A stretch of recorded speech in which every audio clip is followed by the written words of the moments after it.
నర్సరీల అక్రమ నిర్వహణపై జిల్లా ఉద్యానవన శాఖ ఉన్నతాధికారులు నోటీసులు ఇచ్చింది రోజులు గడుస్తోంది.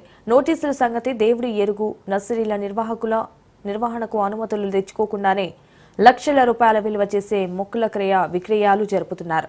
ఎలాంటి అనుమతులు లేకుండా క్రయ విక్రయాలు యథావిధిగా నడుపుతూ ఉన్నతాధికారుల ఆదేశాలను నర్సరీల నిర్వాహకులు బేఖాతరు చేస్తున్నారు. అశ్వారావుపేట, దమ్మపేట మండలాల వ్యాప్తంగా ఎలాంటి అనుమతులు లేకుండా అక్రమంగా ఏజెన్సీ ప్రాంతంలో గిరిజన, ఇతరులు నర్సరీ నిర్వహిస్తున్న నిర్వాహకులకు నోటీసులు జారీ చేశారు. నర్సరీల నిర్వహణకు సంబంధించి పూర్తి స్థాయిలో అన్ని అనుమతులు వచ్చిన తర్వాతే మొక్కల క్రయ విక్రయాలు జరపాలని జిల్లా ఉద్యానవన శాఖ అధికారులు ఆ నోటీసులో స్పష్టంగా పేర్కొన్నారు. అధికారులు నోటీసులిచ్చి 10 రోజులు గడుస్తున్నా నర్సరీల నిర్వాహకులు మాత్రం నిమ్మకు నీరెత్తినట్టుగా వ్యవహరిస్తున్నారు. మొక్కలు విక్రయాలను యథాతథంగా నిర్వహించి లక్షల రూపాయల అక్రమాలకు పాల్పడుతున్నారు.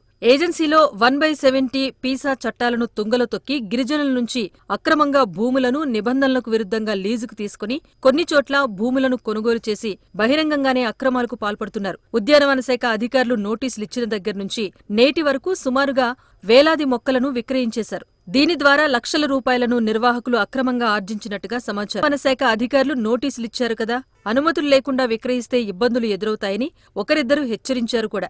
అయినా సరే నర్సరీల నిర్వాహకులు వారు చేయాలి అనుకున్నదే చేస్తున్నారు. దీన్ని బట్టి అధికారులపై నర్సరీ నిర్వాహకుల చులకన భావమేంటో అర్థమవుతోంది. మండల వ్యాప్తంగా ఉన్న నర్సరీల ద్వారా కోట్లాది రూపాయల అక్రమ లావాదేవీలు జరుగుతున్నా పైసా ట్యాక్స్ చెల్లించే పరిస్థితి లేకపోవటం కూడా అక్రమార్కుల పాలిట వరంగా మారుతోంది. ఈ విషయమై జీఎస్టీ అధికారులు కూడా నర్సరీ నిర్వాహకులపై పూర్తిస్థాయి వివరాలు సేకరిస్తున్నట్టు సమాచారం. దీనిపై త్వరలోనే వారు సమగ్ర సమాచారంతో నర్సరీ నిర్వహణపై దాడులు నిర్వహించే అవకాశం ఉన్నట్టు విశ్వసనీయ వర్గాల నుంచి వచ్చిన సమాచారం బట్టి తెలుస్తోంది. అశ్వాపేట నియోజకవర్గ పరిధిలో ప్రధానంగా మందలపల్లి, దమ్మపేట, ఇటు అశ్వాపేట ప్రాంతంలో నర్సరీలు వ్యవస్థ అనేది బాగా ఉంది. అయితే ఈ నర్సరీలు అనేవి అవసరమే, ఎందుకంటే రైతు మొక్కలు వేసుకోవడానికి కానీ లేకుంటే ప్లాంటింగ్ పెట్టుకోవడానికి అనేక రకాలుగా ఇది అవసరమే. అయితే ఇదే క్రమంలో వాళ్ళు చట్టబద్ధంగా పర్మిషన్లు తీసుకొని ప్రభుత్వం నుంచి అనుమతులు తీసుకొని సరైనటువంటి సీడు ప్రభుత్వానికి అందియాల్సినటువంటి అవసరం కూడా ఉంది. అయితే కొన్ని నర్సరీ కొంతమంది యాజమాన్యం అటువంటి పర్మిషన్లు లేకుండా వ్యాపారం చేయటం అనేది జరుగుతూ ఉంది. దానివల్ల తనకి యజమానికి నష్టం ఉంటుంది. ఏదన్నా తేడా వచ్చినా కూడా తీసుకెళ్ళి ప్లాంటింగ్ చేసినటువంటి రైతు కూడా నష్టపోయేటువంటి పరిస్థితి ఉంది.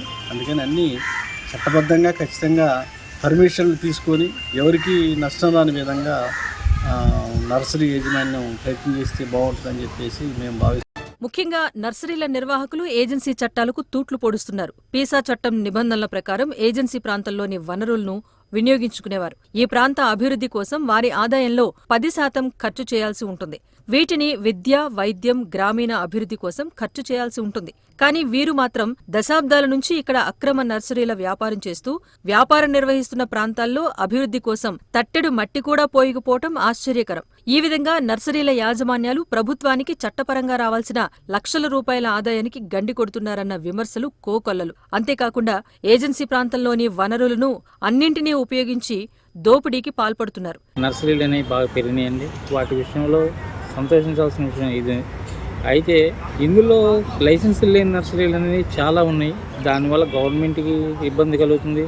పన్నుల రూపంలో కావచ్చు, ఇంకో రూపంలో కావచ్చు. అధికారులు దీని గురించి పట్టించుకుని తగు చర్యలు తీసుకుంటే ఇంకా గవర్నమెంట్కి ఇన్కమ్ వస్తుందనేది నా ఆలోచన.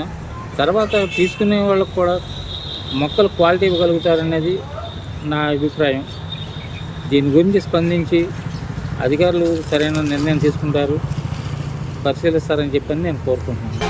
ఏజెన్సీలో సుమారు 50 వరకు ఉన్న నర్సరీల ద్వారా నిత్యం లక్షలాది గ్యాలన్ల కొద్దీ నీటిని మొక్కల పెంపకానికి వాడుతున్నారు. దీని ద్వారా ఈ ప్రాంతంలోని భూగర్భ జలాలు పూర్తిగా అడుగంటిపోయి రానున్న రోజుల్లో పర్యావరణ సమతుల్యత దెబ్బతిని ఎడారిగా మారే అవకాశం ఉంటుందని స్థానిక రైతులు విమర్శలు. ఇప్పటికైనా ఎటువంటి అనుమతులు లేకుండా ఏజెన్సీలో కోట్లాది రూపాయల అక్రమ నర్సరీల వ్యాపారం నిర్వహిస్తున్న నిర్వాహకులపై సంబంధిత అధికారులు తక్షణమే చర్యలు తీసుకోవాలని ఏజెన్సీ వాసులు ప్రభుత్వాన్ని డిమాండ్ చేస్తున్నారు. లేకపోతే ఈ విషయంపై జిల్లా కలెక్టర్ను, ఐటీడీఏ పీఓ పలువురు ఉన్నతాధికారులను కలిసి సమస్యను విన్నవిస్తామని రైతులు పేర్కొంటున్నారు.